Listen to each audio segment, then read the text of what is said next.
noite, meus amigos, minhas amigas. Que a paz de Jesus nos envolva e nos inspire sempre. Nós estamos iniciando mais um Emmanuel Entre Amigos, voltando, né? Retomando aí, iniciando a terceira ou quarta temporada, não sei. É a quarta, né? Nós estamos no episódio 61. E é curioso, agora que eu estou me dando conta aqui, irmãozinho, porque acho que você esteve no primeiro episódio da segunda e agora no episódio da quarta. Acho que de duas em duas você tem que ser o primeiro a convidar. Hoje seria o nosso querido Rafael Siqueira, mas ele teve um imprevisto aí de trânsito, talvez chegue aí mais para o finalzinho do episódio. Aí, quando a gente vai ganhando intimidade com a pessoa, a gente já manda umas bombas assim, né? Ai, ai. E aí, irmãozinho, bem-vindo. E aí, irmãozinho, Tárcio, pessoal de casa, é muito bom estar aqui, iniciando junto com vocês mais uma temporada. Eu espero que seja mais que especial. O menino Henrique fala, ele já está aí, firme e forte, fico muito feliz. Ele não me conhece, mas eu já ouvi falar dele. Já ouviu falar, todo mundo já ouviu falar do Henri, não é assim? Você pode me corrigir também, eu acho que é Henri que pronuncia. Boa noite, Tarso. Boa noite, Vitor, boa noite, Gustavo. Ô, Gustavo, acho que merecia até contar agora o episódio do Henri, né, que a mãe dele contatou a gente. Conta aí. Sim, sim. A mãe do Henri, nosso querido Henri, é, percorreu aí um longo caminho, fala com um, fala com outro, até que fala com o Zé Aparecido, conseguiu nosso contato e agora estamos mais próximos. É um prazer, meu querido. É muito bom ter você aqui, viu? Fico muito feliz. Agora tá com o nosso contato e mais direto, né? Vamos dizer assim. Quero dar uma boa noite à Alina, a Elo Paisano, ao Alex Barros, Daniel, Márcio Bruno, querido Jajá, a Angélica, Marli Torres, Juliana Zambuja. Boa noite ao nosso Henri, a mamãe Renata, Danilo. É... Aí é mais fácil falar com o Emmanuel do que com vocês. Mas deu certo, graças a Deus. E é isso. Vamos à nossa escolha, irmãozinho. A Márcia Rodrigues, ó, está aí com a gente. Opa, Márcia Rodrigues e Rosa Santos. Irmãozinho, perante Jesus, refúgio, tocando o barco. Ah, tocando o barco, Ó, tocar o barco hoje. ó, vamos lá. Então, o E livro Tocando hoje o o Barco, Vitor Tarso. podia ler de novo, né? Igual aquele Hã? dia. Hoje o Vitor podia ler de novo, igual aquele dia, né? Ué, tá preparado aí, irmãozinho? Tô. Bíblia do Caminho aqui vai ser acionada nesse momento. Ai, ai. Tássio, um número entre 7 e 61. 43. Ó, corrigir. Corrigir. Ó quem chegou. Nosso amigo Rafael Siqueira chegou para se juntar a nós. Bem-vindo, meu amigo. Chegou na hora certa. Olá, olá, muito boa noite. Tudo bom, Tássio, menino, Gustavo? Boa noite. Boa noite. Faltou só Vocês o estão me Elahá. vendo, estão me ouvindo bem? Sim, faltou só o Elahá e o Álvaro. Aí já fazia reunião de mais tarde agora. Pois é. Ai, ai, mas enfim. Olha, capítulo 19 do livro Tocando o Barco, intitulado Corrigir. Irmãozinho, você pode fazer a leitura então? Claro, vamos lá. Capítulo 19 do livro Tocando o Barco. Emmanuel começa a lição dizendo o seguinte: acreditamos sinceramente no poder da corrigenda. Todavia, supomos que o reajuste somente se consolida quando estruturado no verdadeiro amor fraterno, que procura o bem acima de todas as circunstâncias da vida. Se a desculpa amiga consegue levar a efeito a regeneração do homem ou do ambiente, devemos usá-la quantas vezes se fizer necessária. Mas, e se depois de inúmeros gestos de tolerância, o mal perdura, ameaçando a estabilidade da harmonia comum? E se o erro sistemático, transformando em maldade, cresce incessantemente, escarnecendo das nossas melhores demonstrações de confiança e carinho? Supomos que, em casos semelhantes, a revisão da higiene dentro de casa é sempre a medida conveniente. Ninguém recorreria à indiscriminada difusão de focos infecciosos com graves prejuízos para os vizinhos, a pretexto de exaltar a limpeza. O fogo do altar doméstico ou cesto do esquecimento são a instrumentalidade da circunscrição da imundície. Fim da simples operação de asseio isolado, a atmosfera se refaz, induzindo-nos a tranquilidade e alegria. Admitimos, assim, que no domicílio de nosso ideal, de nossa fé, a recuperação de nosso equilíbrio não deve eleger outras normas. Que tenhamos bastante coragem e o suficiente valor para regenerar as situações, mas que exemplifiquemos também a caridade heróica de não propagar o mal, abstendo-nos de conferir-lhes injustificável destaque em nossas atitudes e manifestações. O pântano socorrido pode converter-se em celeiro de pão. No entanto, canalizado na direção da comunidade, é veículo de agentes enfermiços. Corrijamos, corrigindo-nos, eduquemos, educando-nos. E a luta a ensinar-nos-á a compreender os divinos ensinamentos do Mestre crucificado, que no silêncio do amor e da justiça nos conduz à própria regeneração, através da paciência e do serviço, da fraternidade e do perdão. Muito bom, muito bom.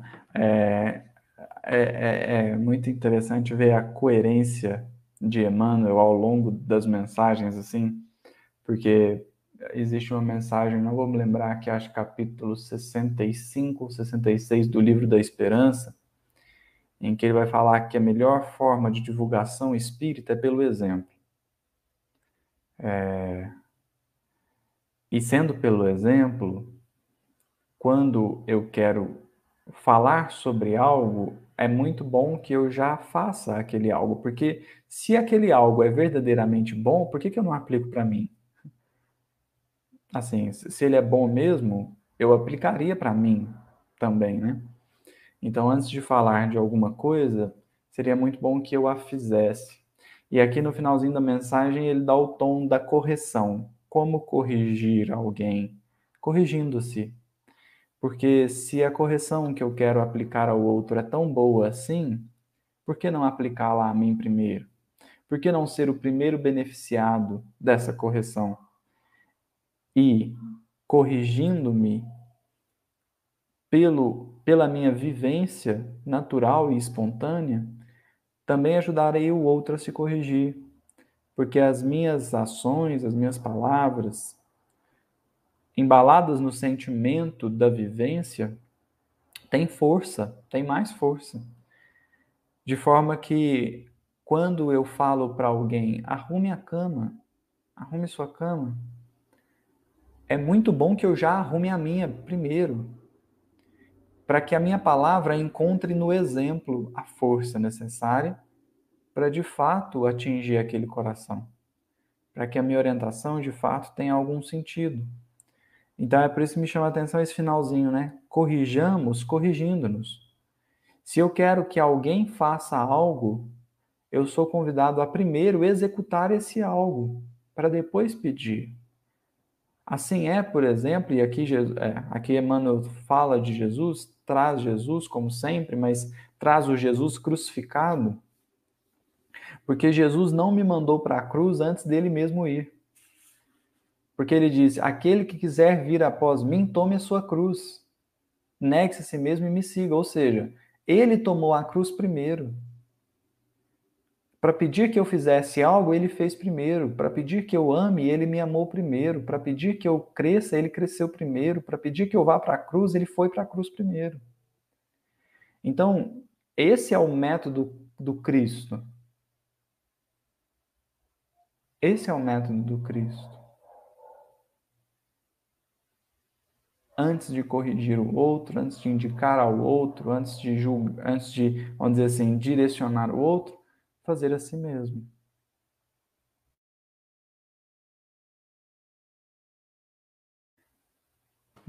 A gente não combinou a sequência aqui, né? Acho que pode passar para o Rafael agora, né? Pode. Então vamos lá. Eu quero dar uma boa noite a todos que estão nos assistindo, pedindo aí perdão pelo meu atraso. A vida da gente entra numa dinâmica, né? A gente estava em home office, a gente voltou para o trabalho presencial, e trabalhar no Rio de Janeiro, morar em Niterói, a gente pega barca, a gente pega chuva, mas que bom que nós chegamos. A gente vence os percalços para estar entre amigos e poder falar de Jesus, ler as lições de Emmanuel, refletindo nessas palavras de vida eterna.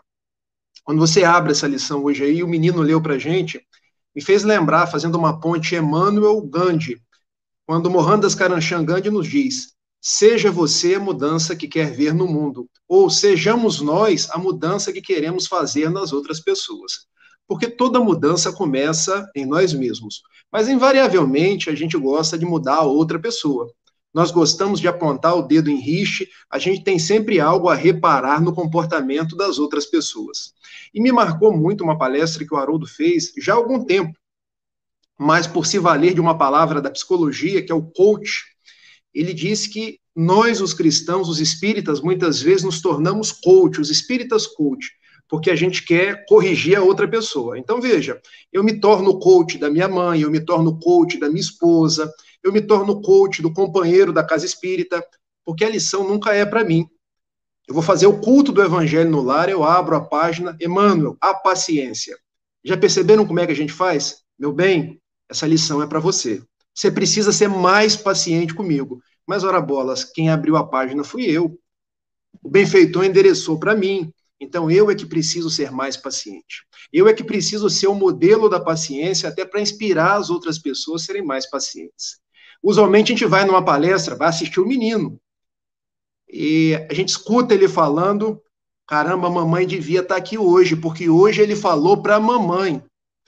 Olha, mamãe, você não sabe, tem um jovem falando, mas fala bem, parece que ele fala direto para o seu coração. Não, a palestra é para a gente. Então, a doutrina espírita é uma doutrina que fala para nós.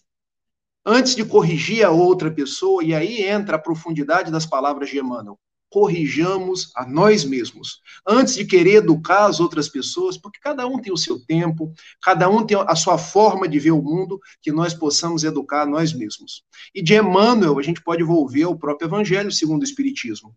Lá no capítulo 17, item 4, quando reconhece o verdadeiro espírita pela sua transformação moral. Já observaram que tem um pronome possessivo aí, gente? Sua, mas esse sua não é da outra pessoa, porque é um pronome voltado a nós mesmos, pela nossa transformação moral e pelos esforços que empreendemos por domar a nós mesmos e as nossas más inclinações.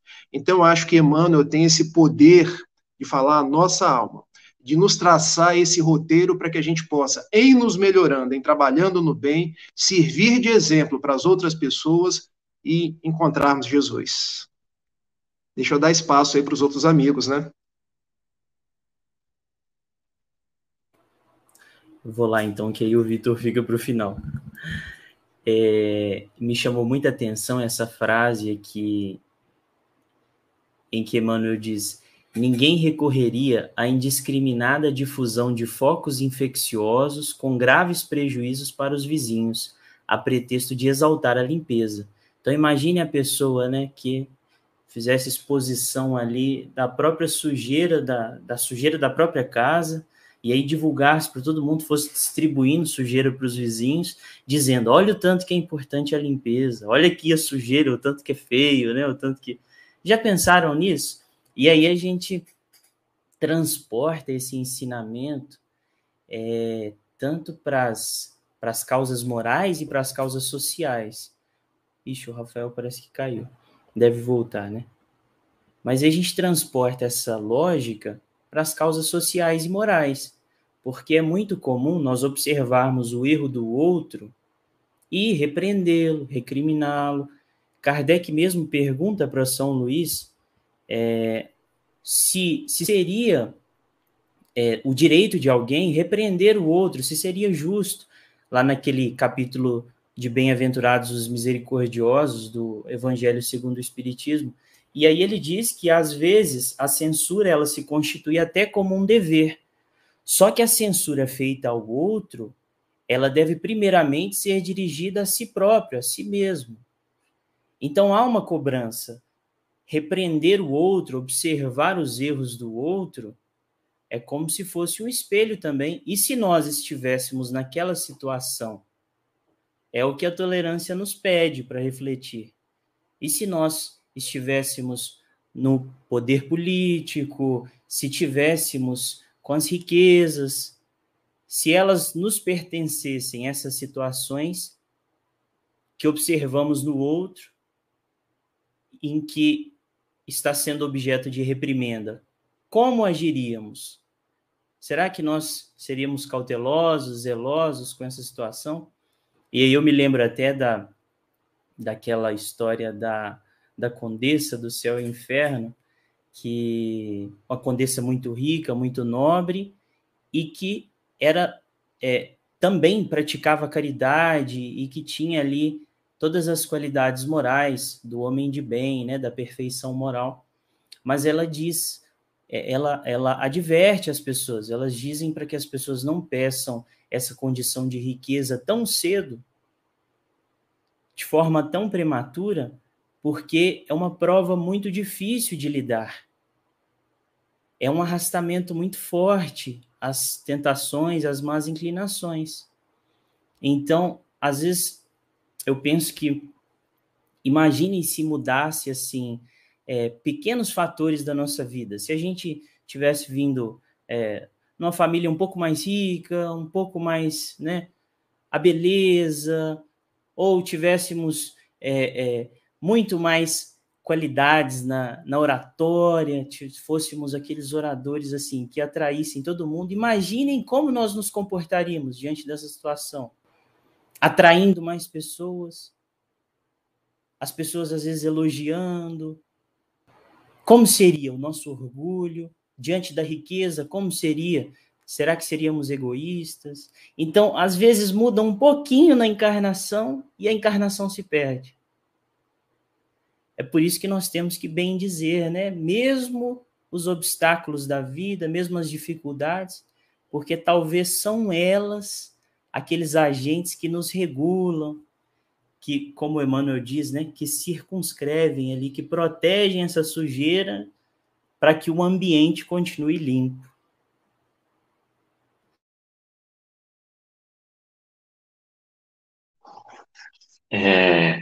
Muito boas colocações de vocês. Eu me lembrei de um capítulo do Boa Nova que é muito legal. Eu ri bastante, assim, que é o de número 10 do perdão. É um capítulo, assim, extraordinário, a forma com que Humberto de Campos construiu. E ele conta que Jesus ele tinha iniciado os trabalhos, né? E tinha muita gente feliz com o que Jesus estava realizando, mas começou também a surgir aqueles outros corações assim, um tanto que perturbados, talvez em alguma desarmonia no coração, e criticando o mestre, acusando disso e daquilo. Então começou a haver umas dissidências. Quem foi beneficiado tinha uma perspectiva, agora um outro pessoal, às vezes a pessoa tinha escrava e o escravo começava a escutar a boa nova, e aquilo ali para ele não ficava muito legal. Então começou a ter uma repercussão a mais. E muita gente começou a falar mal de Jesus. E é onde que os discípulos eles tomam a postura. Eles tomam a postura como se não bastasse fazer, eles vão dar sinal do que eles tinham feito, né? E o Filipe vai dizer assim, diante de ataques, observávamos que por vós mesmo nunca operareis a contradito, ou seja, você nunca ia falar nada, você não ia responder, você não ia brigar, por isso revidamos aos ataques com a maior força de nossas expressões.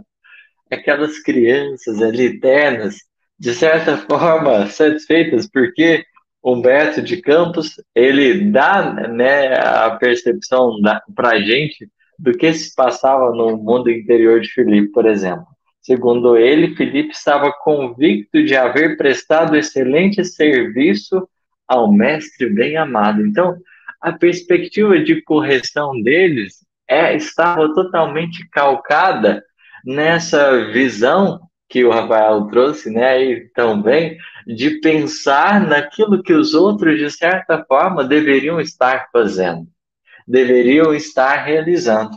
Só que sem perceber, o coraçãozinho deles se distanciou do Cristo, porque o propósito do mestre não era aquele. Então, com aquilo que eles estavam ofertando, eles demonstravam assim, um certo grau de imaturidade. E Jesus, nessa hora, né, ele ensina didaticamente, porque ele poderia exigir dos discípulos um entendimento melhor. Fala assim, poxa, gente, estou ensinando vocês. Aí, olha o que ele vai falar, no calor das emoções. Ele diz assim, acaso poderemos colher uva nos espinheiros? Porque a fala não só vale para os que estavam fazendo oposição a Jesus, mas também aos discípulos que estavam, a pretexto de corrigir, caindo igualmente no erro. Ou seja, a pedagogia do Cristo de corrigir partia do profundo conhecimento da virtude, que não se rebaixa na imperfeição e na paixão desgovernada a pretexto de alguma solicitação fazer.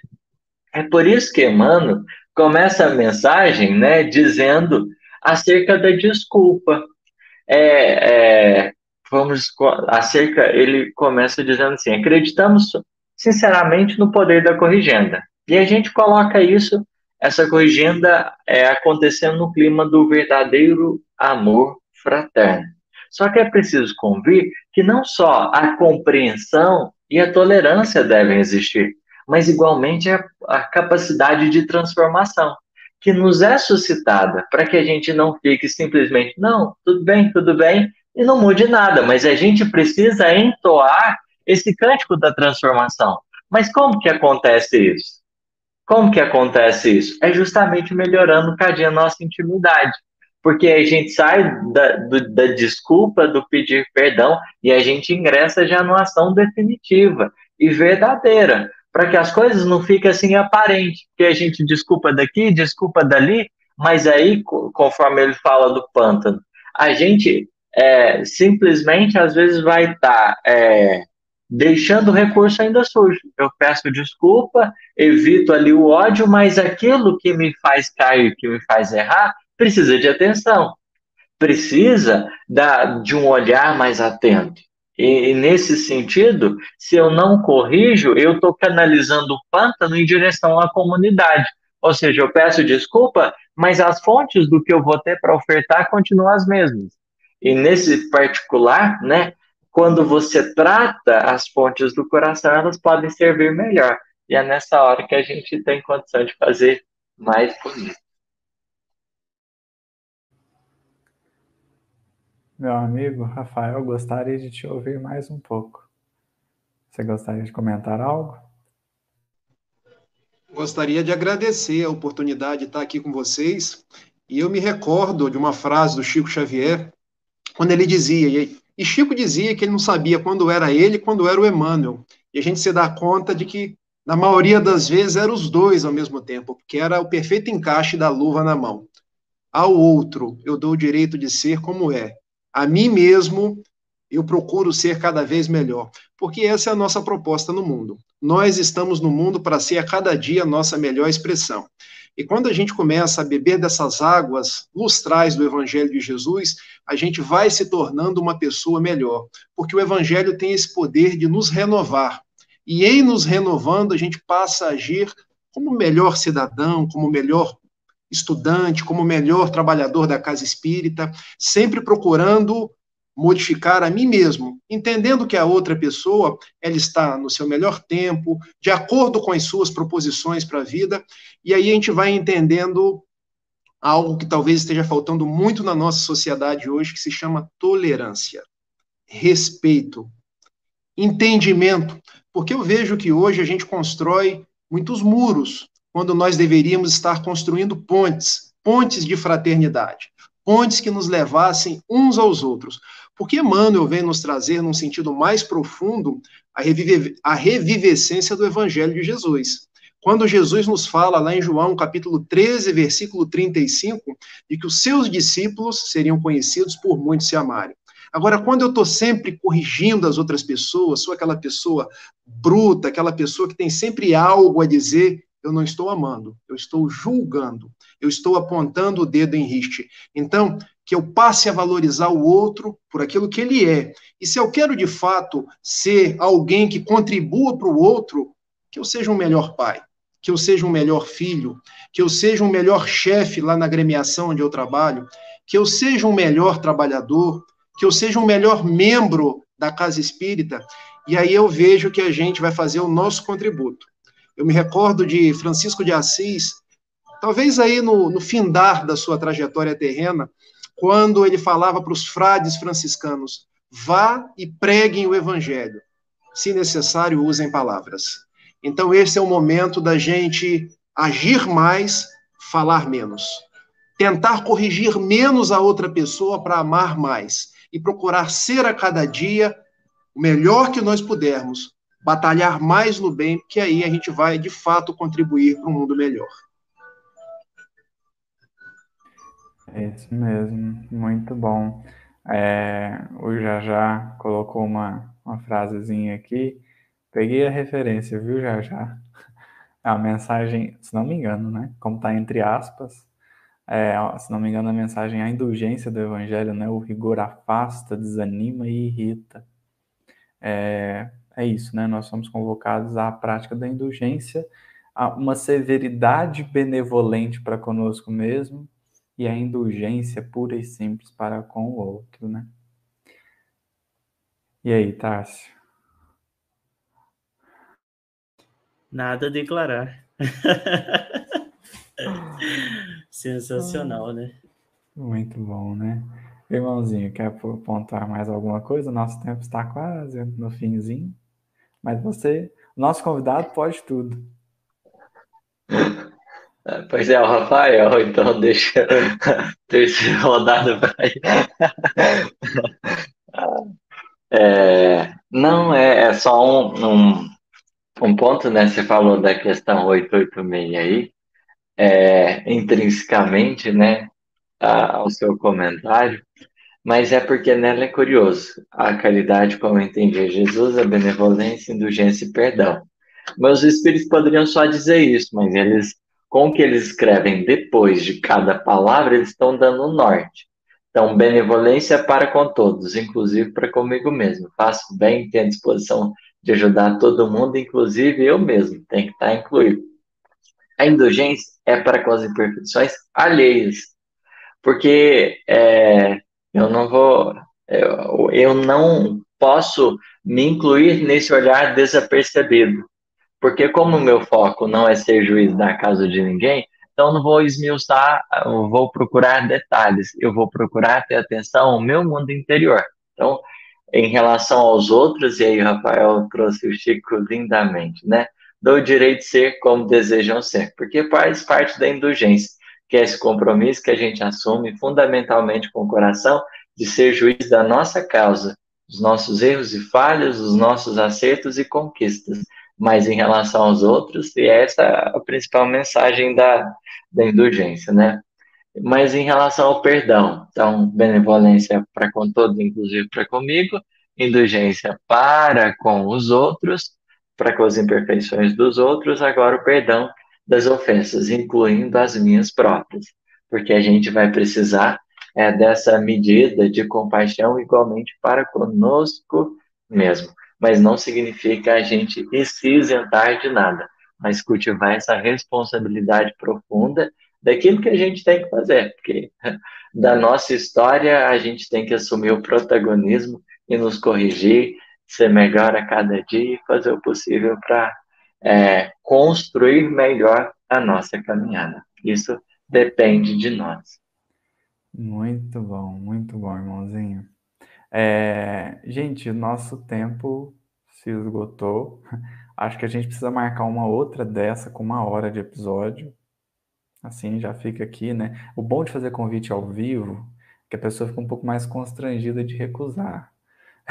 Mas acho que a gente poderia pensar em um episódio de 1 hora para a gente poder ter mais tempo.